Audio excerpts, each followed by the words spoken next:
இந்த வீடியோவில் தமிழ்நாட்டின் வடமேற்கு பகுதியில் அமைந்துள்ள இயற்கை அழகும் ஆன்மீக அமைதியும் வரலாற்று பெருமையும் ஒன்றாக இணைந்த மாவட்டம்தான் தர்மபுரி. அருவிகள், மலைகள், கோட்டைகள், கோவில்கள் ஆகிய அனைத்தும் சேர்ந்து ஒரு முழுமையான பயண அனுபவத்தை இந்த மாவட்டம் வழங்குகிறது. இன்று தர்மபுரியின் சிறந்த 5 சுற்றுலா தலங்களை விரிவாக பார்க்கலாம். முதலில் நாம பார்க்க போவது ஹோகனக்கால். தர்மபுரியின் இதயம் என்று அழைக்கப்படுவது ஹோகனக்கால் அருவி. இந்தியாவின் நயாகரா என்று அழைக்கப்படும் இந்த இடம் காவிரி நதி பாறை பள்ளத்தாக்குகளில் பல அடுக்குகளாக விழும் அற்புத காட்சிக்காக உலகம் முழுவதும் உள்ள சுற்றுலா பயணிகள் தினமும் வந்து போவார்கள். ஹோகனக்கால் என்ற பெயர் கன்னட மொழியில் புகை போல் எழும் பாறைகள் என்று பொருள். அருவி விழும் போது நீர்த்துளிகள் மேலே எழும் உண்மையில் புகை போல் தோன்றும். இங்கு வரும் சுற்றுலா பயணிகள் முதலில் அனுபவிப்பது பரிசல் சவாரி. கருப்பு வட்ட வடிவில் இருக்கும் அந்த பரிசல் படகில் அமர்ந்து அருவி அருகே செல்வது மறக்க முடியாத அனுபவம். அருவியின் சத்தம் காதுகளில் முழங்கும், முகத்தில் குளிர்ந்த நீர்த்துளிகள் படும், சுற்றிலும் பாறைகள் மற்றும் பசுமை. இவை அனைத்தும் சேர்ந்து ஒரு திரைப்பட காட்சி போல தோன்றும். தமிழ் கண்டா தெலுங்கு என்று பல மொழி படங்கள் இங்கே எடுக்கப்பட்டுள்ளது. இந்த ஹோகனக்கல்லில் மழைக்காலத்தில் நீர்வரத்து அதிகமாக இருக்கும். ஆனால் பாதுகாப்பு காரணங்களால் சில நேரங்களில் பரிசல் சேவை நிறுத்தப்படலாம். அக்டோபர் முதல் மார்ச் வரை செல்லும் காலம் மிகவும் ஏற்றது. இங்குள்ள மீன் கடைகளில் பல வகை மீன்கள் கிடைக்கும். நாமே பார்த்து மீன் வாங்கி கொடுத்தால் நமக்கு பிடித்த மாதிரி சமையல் செய்து தருவார்கள். 1 கிலோ மீன் சமைக்க 300 வாங்குவார்கள். இங்க மீன் வறுவல் மிகவும் பிரபலமானது. காவிரி நதியில் கிடைக்கும் புதிய மீனை அங்கேயே சமைத்து தருவார்கள். மேலும் பாரம்பரிய எண்ணெய் மசாஜ் சேவையும் சுற்றுலா பயணிகளிடம் மிகவும் பிரபலமானது. இங்கு ஆண்களுக்கு தனியாக, பெண்களுக்கு தனியாக மசாஜ் சேவையும் காலை நேரத்தில் சூரிய ஒளி நீர்மூட்டத்துடன் கலக்கும் காட்சி மனதை மயக்கும். மாலை நேரத்தில் பொற்கதிர்கள் பாறைகளில் விழும்போது அந்த காட்சி கண்களுக்கு விருந்தாக இருக்கும். இயற்கையை நேசிப்பவர்களுக்கும் புகைப்பட ஆர்வலர்களுக்கும் குடும்ப சுற்றுலாவுக்கும் ஹோகனக்கால் சரியான தேர்வு. இரண்டாவதாக நம்ம பார்க்க போது தீர்த்தமலை. அருள்மிகு தீர்த்த கிரீஸ்வரர் திருக்கோவில். இத்திருக்கோவில் அரூர் திருவண்ணாமலை சாலையில் 17வது கிலோமீட்டர் தொலைவில் அமைந்துள்ளது. இங்கு சிவன் சுயம்பு மூர்த்தியாக அருள் பாலிக்கிறார். இத்தல விநாயகர் சித்தி விநாயகர் ஆவார். மலைக்கு மேற்கே ராமன் தீர்த்தம், வாயு தீர்த்தம், வருண தீர்த்தம் உள்ளது. கிழக்கே இந்திர தீர்த்தம் உள்ளது. வடக்கே அனுமந்த தீர்த்தம் உள்ளது. தெற்கே யம தீர்த்தம் உள்ளது. இப்படியாக தீர்த்தங்களால் சூழப்பெற்ற அற்புத மலை தீர்த்தமலை என்பது குறிப்பிடத்தக்கது. மலை மேல் அமைந்துள்ள இந்த சிவன் கோவில் ஆன்மீகமும் இயற்கையும் இணைந்த அமைதியான இடமாகும். பல 100 படிகள் ஏறிச் செல்ல வேண்டியிருக்கும். ஆனால் உச்சியில் கிடைக்கும் அமைதி அந்த சோர்வை மறக்கச் செய்யும். இங்குள்ள தீர்த்தம் மிகவும் புனிதமானதாக கருதப்படுகிறது.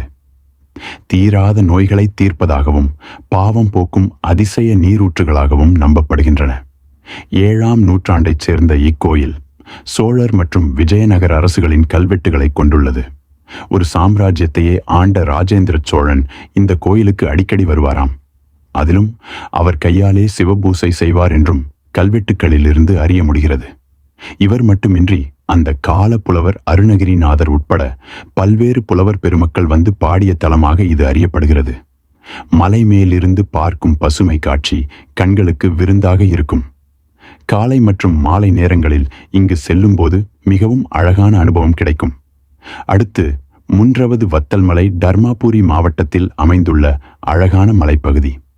இயற்கை அழகு, குளிர்ந்த காலநிலை, பழங்குடியினர் வாழ்க்கை முறை ஆகியவை இங்கு முக்கிய சிறப்புகள். பார்க்க வேண்டியவை வியூ பாயிண்ட். மலை கிராமங்கள் இயற்கை நடைபயணம் ட்ரெக்கிங் மினி ஊட்டி என்று அழைக்கப்படுகிறது. கடல் மட்டத்திலிருந்து சுமார் 1000 மீட்டர் உயரத்தில் அமைந்துள்ள இந்த மலை சுற்றுலா பயணிகளை ஈர்க்கும் ஒரு வளர்ந்து வரும் இடமாகும். மலைப்பாதையில் பயணம் ஆரம்பிக்கிறது. ஒவ்வொரு திருப்பமும் ஒரு புதிய அதிசயத்தை மறைத்து வைத்திருக்கிறது. வத்தல் மலை 18 கொண்டல்விசி வளைவுகள் கொண்ட இயற்கையின் அற்புத படைப்பு. முதல் வளைவை கடக்கும் போதே நகரத்தின் சத்தம் பின்னால் மறைந்து மலைகளின் அமைதி நம்மை வரவேற்கிறது. ஒவ்வொரு வளைவும் ஒரு ஓவியம். கீழே விரிந்த பச்சை நிலங்கள், தொலைவில் நீளும் மலைத்தொடர்கள், மெல்ல மிதக்கும் வெள்ளை பனி. ஒரு நிமிடம் வண்டியை நிறுத்துங்கள், ஆழமாக சுவாசியுங்கள். அந்த குளிர்ந்த காற்று உங்கள் மனதை வருடும். காலை நேரத்தில் சூரியன் மெல்ல எழும்போது அந்த ஒளி மலைகளின் மீது விழும் தருணம், அதை பார்த்தால் வார்த்தைகள் கூட நின்றுவிடும். புகைப்படம் எடுக்கலாம், வீடியோ பதிவு செய்யலாம், ஆனால் அந்த உணர்வை முழுவதும் கேமரா பிடிக்க முடியாது. வத்தல் மலையின் இந்த 18 கெண்டை ஊசி வளைவுகள் ஒரு சாதாரண சாலை அல்ல. இது ஒரு அனுபவம், ஒரு நினைவு, மறக்க முடியாத ஒரு பயணம்.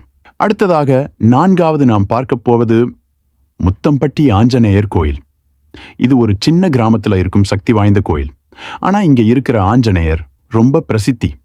பல பேர் வேண்டிக்கிட்டு நிறைவேறி திரும்பி வந்திருக்கிறாங்கன்னு சொல்றாங்க. இந்த கோயில் பல வருடங்களாக இருந்து வருது. உள்ளூர் மக்கள் சொல்றது படி இங்க ஆஞ்சநேயர் மிகவும் சக்தி வாய்ந்தவர். யாருக்காவது வேலை பிரச்சனை இருந்தா, திருமண தடை இருந்தா, கடன் சுமை இருந்தா, மன அழுத்தம் இருந்தா, இங்க வந்து மனசார வேண்டிக்கிட்டா நல்ல மாற்றம் வரும்னு நம்பிக்கை. கோயில் ரொம்ப சிம்பிளா இருக்கும், ஆனா உள்ள போன உடனே ஒரு அமைதி கிட்டும். ஆஞ்சநேயர் உயரமா நிக்கிற மாதிரி சிலை இருக்கும். முகம் ரொம்ப தைரியம் கொடுக்கிற மாதிரி இருக்கும். பார்த்த உடனே பயப்படாதே, நான் இருக்கேன்னு சொல்ற மாதிரி உணர்வு வரும். கோயில் திறக்கும் நேரம் காலை 6 மணி முதல் 11 மணி வரை, மாலை 4:30 மணி முதல் 8 மணி வரை. விசேஷ நாள் வந்தா நேரம் கொஞ்சம் மாறலாம். இங்க எப்படி வழிபடுறாங்கன்னா, வெண்ணெய் சமர்ப்பிக்கிறாங்க, துளசி மாலை போடுறாங்க, வெற்றிலை வாழைப்பழம் வைக்கிறாங்க, 108 தடவை ஸ்ரீராம ஜெயம் சொல்லுறாங்க. சனிக்கிழமை ரொம்ப கூட்டம் இருக்கும். ஹனுமான் ஜெயந்தி நாள்ல ஸ்பெஷல் அபிஷேகம் நடக்கும். இந்த கோயில் சுற்றுலா இடம்னு மட்டும் இல்ல, மனசுக்கு ஒரு அமைதி தர்ற இடம். கிராமத்து சூழல், சுத்தமான காற்று, அமைதியான சுற்றுப்புறம். ஒரு தடவை வந்தா மீண்டும் வரணும்னு தோணும். இந்த மாதிரி இன்னும் ஆன்மீக வீடியோக்கள் பார்க்க நம்ம செல்வா ட்ரெக்கர் சேனலை சப்ஸ்கிரைப் பண்ணுங்க. வீடியோ பிடிச்சிருந்தா லைக் பண்ணுங்க.